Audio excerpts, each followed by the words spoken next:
Welcome back again to Joe Stunner Boxing. The sun is streaming through my blinds again. I'm going all stripy. Hope you can see me. Yeah, Joe Stunner Boxing, but this video is not going to be a boxing video because, and I wasn't even going to make a video about this, but everyone keeps asking me about this or discussing it, and obviously there's been no escape from it. It's old news now because it's nearly been a week, isn't it? So that's ancient history in the modern world. But this whole Will Smith thing, look, let me put my cards on the table. I don't really give a fuck about this Will Smith, if he slapped Chris Rock or not. I didn't watch the Oscars. I heard about it afterwards. How could you avoid it? I watched it a couple of times, laughed, and then I thought, well, you know, today's news, tomorrow's chip paper. But people keep going on about it. Look, let me be honest with you. I love movies. Like a lot of people, I grew up watching movies. I loved going to the cinema. When I lived in London, that's where I'm from, I'd go twice a week. And then in the late 90s, I moved to live in America. And obviously, you know, stopped going. Then when I came back, I just never really picked up going to the cinema again. And then when it occurred to me that I should maybe try and rekindle my love affair with movies, it seemed that, you know, the whole DC Marvel comic book thing had taken over everything. And of course there were still good movies, and I'm not saying those are bad movies, they're not to my taste. You know, I'm not being snobbish about it, but I'm not interested in superhero movies. Although I did like Wonder Woman, that Gal Gadot, she's got it going on. Really got it going on. But to me, those superhero movies, they're kids' movies. And there's another Batman movie out at the moment. I mean, who needs another Batman movie? Have there not been enough of them? You know, come on. What about the adults? Don't we get catered for?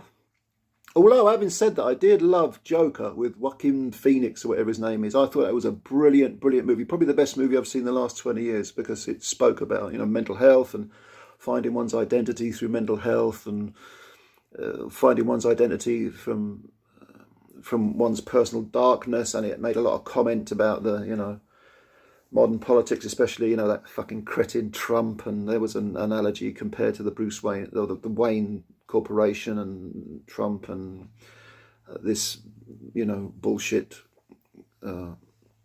morality is just much of a muchness sort of attitude that seemed to exist in America in recent years, and to a large extent still exists, because lest we forget that Trump, even though he lost to Biden, and he did lose to Biden, still picked up 10 million more votes. So that type of mentality, disturbingly, is still alive and well. But movies, no, I kind of checked out. So when this thing happened, I didn't really give a shit. You know, it's just that everyone went on and on about it. And then so inevitably, when someone goes on and on about something, you pay more attention just out of curiosity, I suppose. And yeah, I suppose it is quite interesting to break it down. Now, I've got to start by saying that a lot of people have said that this was staged or faked. No, it wasn't. Okay, no, it wasn't. This is another modern day phenomenon for people who are as old as I am. This conspiracy theory mentality where anything that's out of the ordinary or anything that's slightly odd must therefore be some sort of conspiracy. It must have been staged. And this applies to far more important issues than Will Smith slapping Chris Rock, which is insignificant. You know, the moon landings were not faked. Okay, they just weren't faked. You know, there's zero evidence to suggest that. 9/11 was not an inside job plotted and planned by Dick Cheney and the Bush administration. Okay, you have to be an absolute paranoid, away with the fairies lunatic who should be spending time on a psychiatrist couch, who has watched too many X-Files box sets to believe that crap. Okay, now you can take something that seems out of the ordinary and pick individual specific points and join them together to make you know, a picture that suits your rather paranoid agenda. Okay, fair enough. But you know, it looked to me when I instantly watched it like the Will Smith Chris Rock thing was not staged, it was real.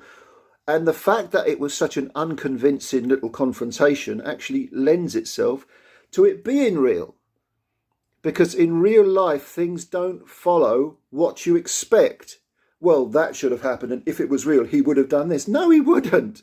You know, weird shit happens. and especially unprecedented things. And just because they look like they're out of the ordinary and things don't go as you would think they would go, doesn't make them fucking conspiracies. Grow up, people. Grow up. Be adult about this. Use your psychology, your brain, your intelligence. But anyway, it looked to me, this is just my 2 cents worth, right? And, you know, it looked to me like there's something going on with Will Smith and his missus. I know she had an affair, so I read. He's still with her. More fool you, Will. And Chris Rock made this rather feeble joke about G.I. Jane. And Smith looked over at his missus. She weren't happy. And because she's had an affair, he suddenly decided, I think he made this, he actually slapped Chris Rock for his own benefit, not for his missus. He saw his missus, he's obviously thinking, you know, she's had an affair, what am I, you know, he feels emasculated, he feels like he's not man enough for her, or all this sort of ego stroke psychological stuff is affecting him very negatively. He's in a dark place. He thinks, fuck this. I'm going to he's going to overcompensate, but I'm going to do something about this. So he gets up on the stage. Once he gets on the stage, he's thinking, oh God, I've got to do something now. What am I going to do? I don't want to hit him. I'm not with a closed fist, because maybe that's going too far, and that's not really that's not my nature anyway. I don't really want, and actually he annoys me, but I'm not really a violent person anyway. He's got to do something once he's up there, so he slaps him, which is a compromise from, you know, ironing him out properly.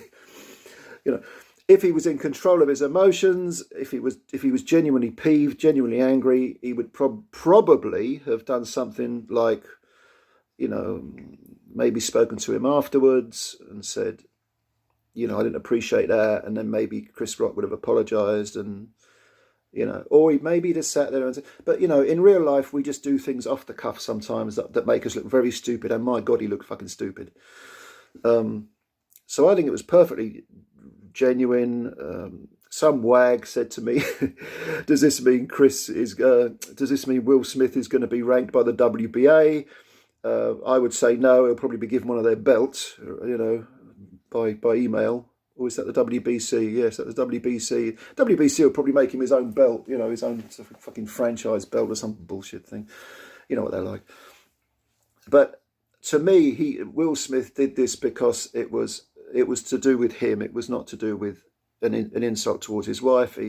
His marriage is obviously a very sort of strange. This open relationship thing never works, or very rarely works. Shouldn't say never, but it very rarely works, because there's always an imbalance, and jealousy is a factor in relationships. And also, you got to ask yourself, well, if I want an open relationship, why am I with this person? If surely being in a relationship means that you devote each other to each other, and there is some sort of it's some sort of bond, it's some sort of statement, some sort of dedication towards each other. If you're fucking other people, well, does it have any great meaning? Why not just stay single and play the field? Yeah. But I think he's in a bad place. I fully expect Will Smith and Jada, whatever her name is, Pinkett Smith, to divorce. I thought the thing was very, very funny, but people still going on about it a week later. I mean, what's the world coming to? Don't they realise that these things only have a 24-hour shelf life? But I thought I'd do this stupid little video anyway. But yeah, just because people obsess over fuck all, don't they? And I'm buying into it by doing this video. But hey, what can you do? I don't know. So yeah, that's my spiel on this pointless thing. But yeah, it was pretty embarrassing, wasn't it, to watch? But yeah, anyway, that's my video. I'm going to make some real boxing videos later. Yeah, who we got tonight? Savannah Marshall's fighting. That'd be interesting. Femke Hermans. A couple of other fights on as well. So yeah. Anyway, if you're new to the channel and you haven't been entirely turned off by this daft video, hit like, hit subscribe, do all that good stuff, and I will speak to you again sometime soon. Take care for now.